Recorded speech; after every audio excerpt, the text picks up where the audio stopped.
Annamayya romantic, drama, mythology, fantasy ఇన్ని జోనర్లలో సినిమాలు తీసే మీకు, comedy and glamour most important అని భావించే మీకు, అన్నమయ్య లాంటి ఒక డివోషనల్ సబ్జెక్ట్ చెయ్యాలి అని ఎందుకు అనిపించింది? యాక్చువల్లీ అన్నమయ్య సినిమా ఇప్పటికీ కూడా రీసెంట్ సినిమా రిలీజెస్తో పోల్చుకుంటే ఆడియో ఆఫ్ అన్నమయ్య ఆ సేల్స్ ఇప్పటికీ కూడా స్కై రాకెటింగ్ అవుతూనే ఉన్నాయి.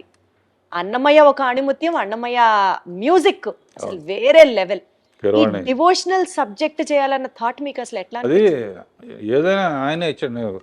తిరుపతి సినిమా మొదలు పెట్టేటప్పుడు తిరుపతి వెళ్ళి మొదలు పెడతాం, గడ్డం ఇచ్చేస్తాను.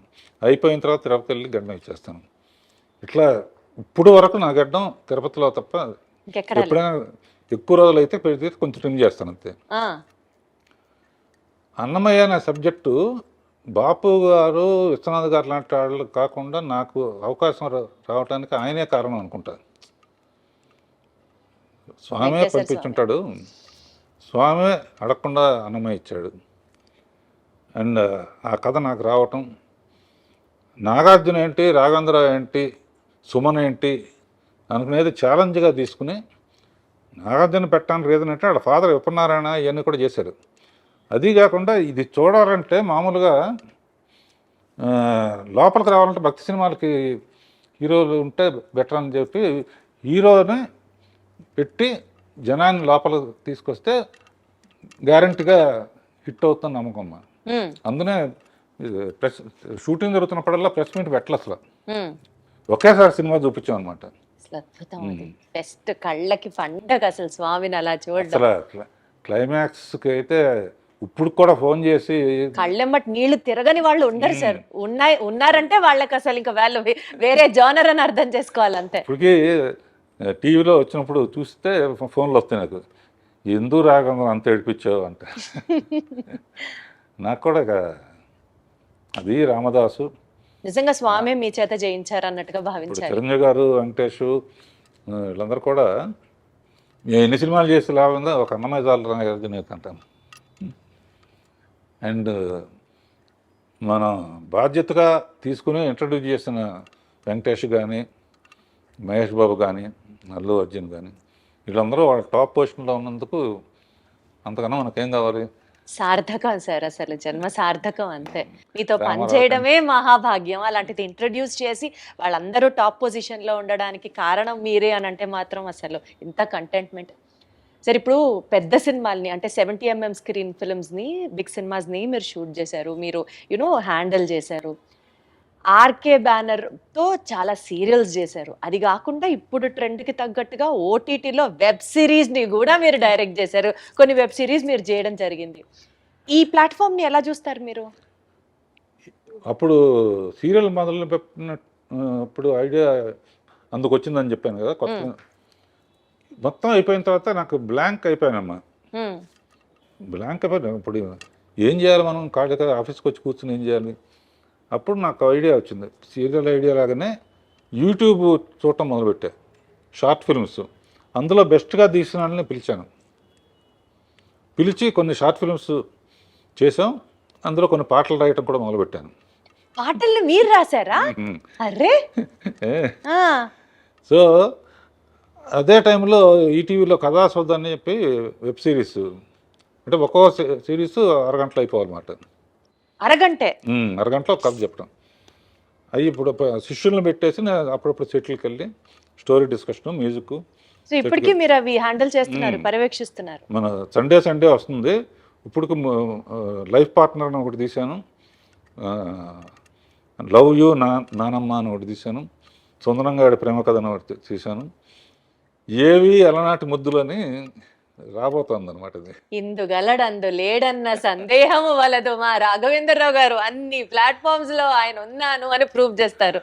అద్భుతం అసలు. అది కాకుండా ఈ కుర్రాళ్ళందరినీ అయిపోయిన తర్వాత ఈవినింగ్ 4:30 నుంచి 6 వరకు వెళ్ళి పికిల్ బాల్ ఆడతాం అనమాట. మళ్ళీ వాళ్ళతో కలిసి అర్రే వీడు కొంతమంది. ఆ తర్వాత కీబోర్డ్ అన్నావు కిందాక మా అమ్మాయి చెప్పింది, ఖాళీగా ఉంటుంది కీబోర్డ్ నేర్చుకోవచ్చు కదా. నేర్చుకుంటున్నారు. అయ్యమ్మ బాబోయ్! మీ ఫిట్‌నెస్ సీక్రెట్ ఏంటి రాఘవేంద్రరావు గారు? ఎప్పుడు ఆ స్మైలు, ఇన్ని యాక్టివిటీసు, చాలా జోష్‌ఫుల్‌గా ఉండడం, సరదాగా ఉండడం. అసలు మీ ఫిట్‌నెస్ సీక్రెట్ చెప్పండి. మీరేం తింటారు చెప్పండి?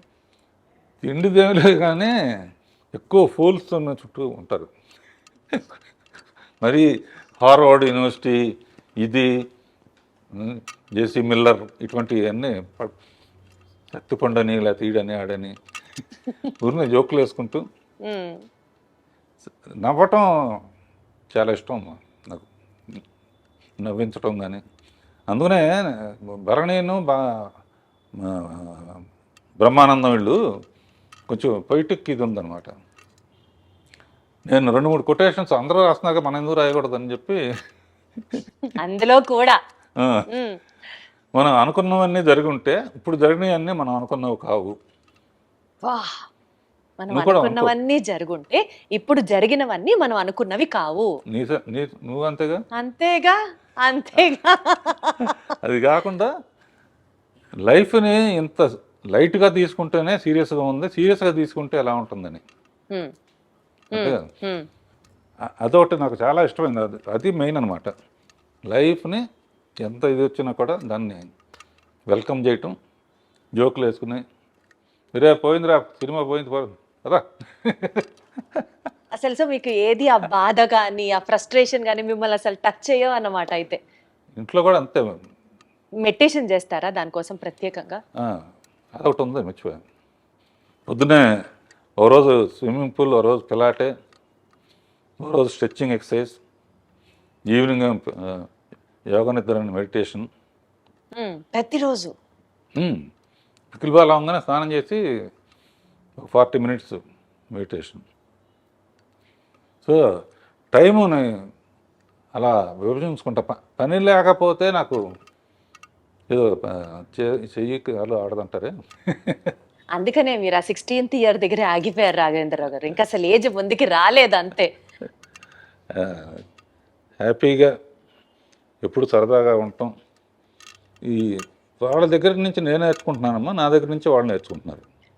కొంతమంది చెప్తారు కదా, కేజీ 1200 రూపాయలు ఉండే బియ్యం తింటాం, లీటరు 5000 రూపాయల నుంచి 10,000 రూపాయలు ఉన్న డైరెక్ట్గా హిమాలయాస్ నుంచి తెచ్చిన వాటర్ తాగుతాం, అదే మా బ్యూటీ సీక్రెట్, అదే మా ఫిట్నెస్ సీక్రెట్ అంటారు కదా. అట్లాంటి ప్రత్యేకమైన తిండ్లు మీరేం తినరా? అసలు తిండి కూడా లేదు అసలు. ఏదో ఇప్పుడు తర్వాత ఏంటంటే జనరల్గా రోజు పొద్దున పూట కూడా ఇడ్లీలు, వడలు, దోశలు తినేవాళ్ళం. ఇప్పుడు ఏంటంటే ఒట్టి నట్స్ను, ఫ్రూట్స్, మధ్యాహ్నం lunch, night only tiffin. So అదన్నమాట మీ సీక్రెట్. ఆ గ్యాప్లో చిన్న పర్సనల్ ఇంట్రెస్ట్. పర్సనల్ ఇంట్రెస్ట్ ఏంటి? ఏదో కాలక్షేపానికి కొంచెం ఒక రౌండ్ వేసుకోవటం. Such an honest, sweet and an humble answer from your end.